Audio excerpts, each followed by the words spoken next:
nombre es Ana Radabeisti y a lo largo de mi intervención voy a hablar de Marosa di Giorgio y la transgresión como vocación. Primero haré una pequeña introducción y después pasaremos a los tres ejes temáticos de mi propuesta, que son lo raro, la maternidad monstruosa y el erotismo fantástico. En lo que se refiere a la escritora uruguaya, nació en 1932 y falleció en 2004. Su obra se caracteriza por un hibridismo conceptual, genérico y formal, así como por un espíritu ecléctico y experimental que podemos relacionar en última instancia con lo neobarroco. En lo que se refiere a su obra, Marosa di Giorgio tiene una producción bastante extensa. En relación con la poesía, toda su producción poética se recopiló en 2 tomos bajo el título de Los papeles salvajes. Escribió numerosos relatos eróticos que podemos ver en Misales, Camino de Pedrería o La flor de lis, y también escribió una novela. Para mí es importante hacer la siguiente pregunta: ¿qué significa transgredir en la obra de Marosa di Giorgio? Pues bien, la transgresión en Marosa di Giorgio va desde una poesía desgenerizada, en la que todo desborda colores y fragancia, todo tiene textura y música, en la que todo es comestible. De hecho, la podemos relacionar en numerosas ocasiones con los cuadros del Bosco. Marosa di Giorgio es capaz de aunar fantasía y rareza, y serán constantes los animales copulando con humanos y las mujeres trayendo al mundo todo tipo de criaturas, excepto niños. Vamos a empezar con el primer eje temático, que es lo raro. Marosa di Giorgio era amante del disfraz, de la máscara, en definitiva de la performance. Esto hace que, junto a los temas que trata, su obra circule en términos cercanos a la rareza. Marosa di Giorgio a menudo se vale de elementos fantásticos y será constante la relación entre lo onírico y lo real en su obra. Marosa parece abolir todas las categorías ya sea el tiempo, el espacio, los géneros, etc. Pero la bizarría de Marosa di Giorgio va más allá de su personaje exterior, ya que toda su obra está empapada de ella, y es capaz de crear un imaginario sensual de extrañas criaturas entre las que ella misma se camufla. A este fin, ayuda a su técnica, cercana al surrealismo y en constante tensión para sortear cualquier barrera entre las que se encuentra, por ejemplo, el lenguaje. De hecho, numerosos teóricos, como Ángel Rama, la consideraron una renovadora de la literatura uruguaya. Su poética supone una ruptura íntima pero clara con los paradigmas lingüísticos, estéticos y políticos de la época. A la hora de analizar su obra debemos tener en cuenta 2 mecanismos que operan en la misma y que, como dice María José Bruña Bragado, abro la cita. Por un lado, el atentado verbal que opera sobre el lenguaje a través de la desestructuración sintáctica y semántica y la recurrencia a un onirismo codificado. Por otro, el cuestionamiento ideológico de categorías de control de la identidad y la canalización del deseo. Fin de la cita. A lo largo de mi intervención trataré de demostrar que la obra de Marosa se aleja de las fronteras impuestas por la posmodernidad, motivada por una transgresión constante en la que aparecerán muy habitualmente raras criaturas, un lenguaje desorbitado que sacude constantemente al lector, o la simbiosis entre lo onírico y lo real, entre otras cosas. Sus textos desmitifican y travisten los comportamientos sociales y sexuales normativos. Generalmente parte de una realidad concreta a la que aplica elementos fantásticos para desmontar las normas sociales y sexuales de la época. Podríamos decir que la transgresión es uno de los motores de su ficción. Para poder hacer esta crítica a la sociedad y a la sexualidad, en general a la normatividad, se vale de herramientas de corte fantástico, que hace que no exista un tiempo ni un espacio único y específico. Para ello será fundamental el lenguaje. Marosa di Giorgio se vale de una semántica flexible y un mundo autorreferencial, donde los significados y las relaciones entre palabras son generalmente aleatorias y muy novedosas, como por ejemplo recatada vagina. Las asociaciones marosianas se apoyan en aliteraciones y homofonías, en reglas gramaticales inusuales, en la polivalencia semántica en la que la resemantización de vocablos alcanza un papel central. En Marosa no existen las normas lingüísticas, ni temáticas, ni literarias. Serán constantes la metáfora única, como por ejemplo estaba carneando una mujer, una adjetivación inusual, como por ejemplo tetas embrujadas o bigote sexual. Las sinestesias serán muy habituales en la obra de Marosa, como por ejemplo de los pechos pintados salían silbidos, y la enumeración y la gradación caótica serán otra constante en su obra, como por ejemplo cajas, vasos, sombreros y roperos. Todos estos elementos trastocan la semántica y consiguen, gracias al ritmo, un acercamiento a lo irracional, a lo surrealista, creando un mundo único. Veamos un fragmento. Abro la cita. Todo el mundo estaba colmando de huevos, pequeños y redondos, como perlas, alargados y rosados como almendras, con dibujos abstractos pintados al óleo, la acuarela, de diversos tamaños y formas, rojos y verdes. ¿Dónde están? Disimúlanse en las cajas, vasos, sombreros y roperos, en las retamas y acacias. Fin de la cita. El lenguaje de Marosa es muy visual y a menudo sus composiciones recuerdan a los cuadros del Bosco, como por ejemplo El Jardín de las Delicias, ya que estarán muy presentes en las visiones caóticas y el esoterismo, Archimboldo en relación con el ensamblaje de humanos, flores y animales, como por ejemplo el retrato de Rodolfo II, que también aparece en la pantalla, o los cuadros de Chagall, que podemos relacionar con Marosa por el lirismo cromático que será constante a lo largo de su obra.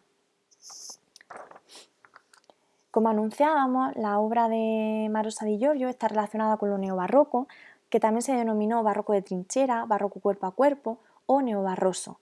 Berlinguer definió la poesía neobarroca como sucia, en la que se habla de miserias, de sexo, de política, etc. La poesía neobarroca es, abro la cita, ora impura, ora coloquial, ora opaca, ora metapoética. Los poetas pasan de un nivel de referencia a otro, sin limitarse a una estrategia o a cierto vocabulario o distancia irónica. Fin de la cita. Pero ¿cómo embarró Marosa su poesía? Pues lo hizo a través de textos que son evocación pura, cercanos a la sugerencia, que se presentan al lector como raros, como un sueño, en el que no hay un sentido lógico ni un desarrollo convencional, porque si esto ocurriera sería el final del texto. Esta vocación a la transgresión hace que la obra de la escritora uruguaya se relacione con la teoría queer, muy practicada también por los escritores neobarrocos. Toda su obra está atravesada por lo queer, por una transgenerización, ya que rompe con los roles sociales y con las normas sexuales preestablecidas. A menudo sus personajes se alejan de clasificaciones y exploran todas las posibilidades del cuerpo que está en constante mutación. Podríamos decir que sus textos son salvajes. Vamos a ver un fragmento. Era de noche y vino un planeta. Yo dejé mi labor y pequeña cena. Me puse una rosa en el escote. Luego de un rato de mirarlo mucho lo abracé. Me quité el vestido, tiré la rosa, lo abracé. Lo abrazaba con mis brazos y piernas y pequeñas tetas. Lo besé muchas veces. Se me cayó algo del sexo, como un pimpollo, como un huevo. Se lo aplasté, con aroma a vida íntima. Se lo refregué. El planeta levitó, subió un poco, salió del suelo. Rápida me lo acosté debajo. Abrí las piernas. Entonces estiró un garfio, recién aparecido, lo insertó en mi lugar del que se había volado el huevo.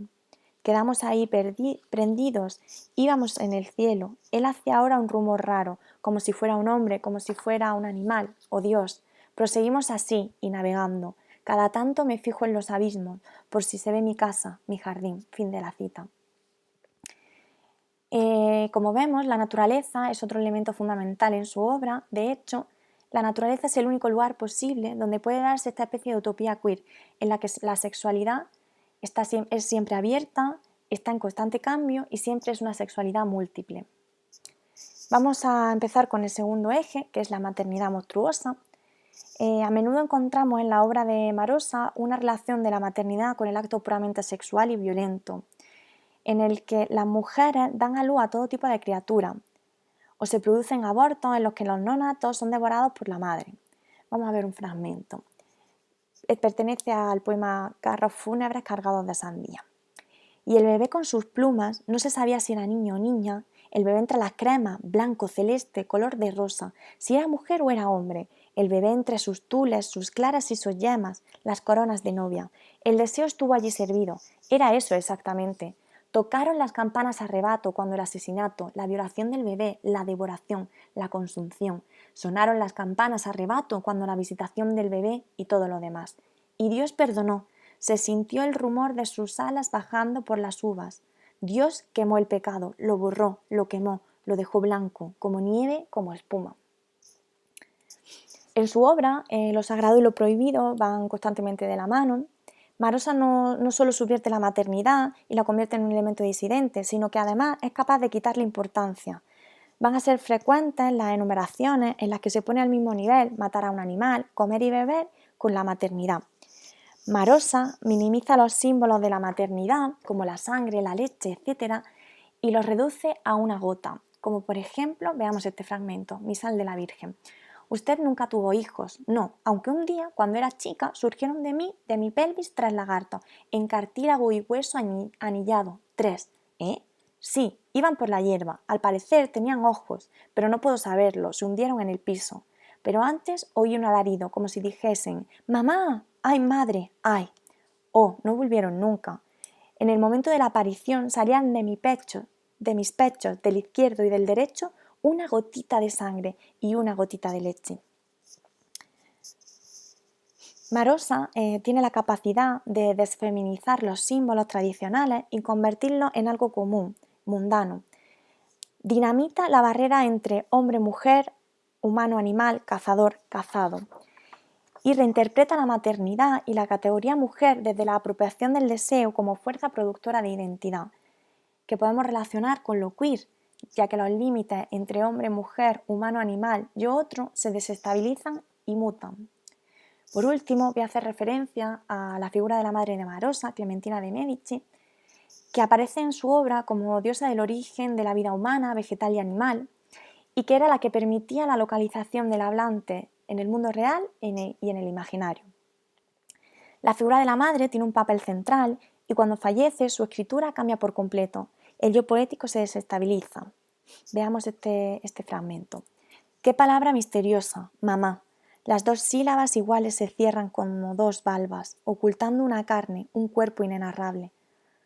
Y el espíritu inserto es una perla. Quiero analizar esa palabra críptica y no se puede. Giran en torno de mí las 2 tapas de nácar, idénticas e inasibles. Mamá. Por último, vamos a hablar del erotismo fantástico, que en este elemento en el que menos nos vamos a parar, ya que lo hemos visto desde que comenzó mi intervención, ya que el erotismo es una de las constantes en la obra de Marosa di Giorgio.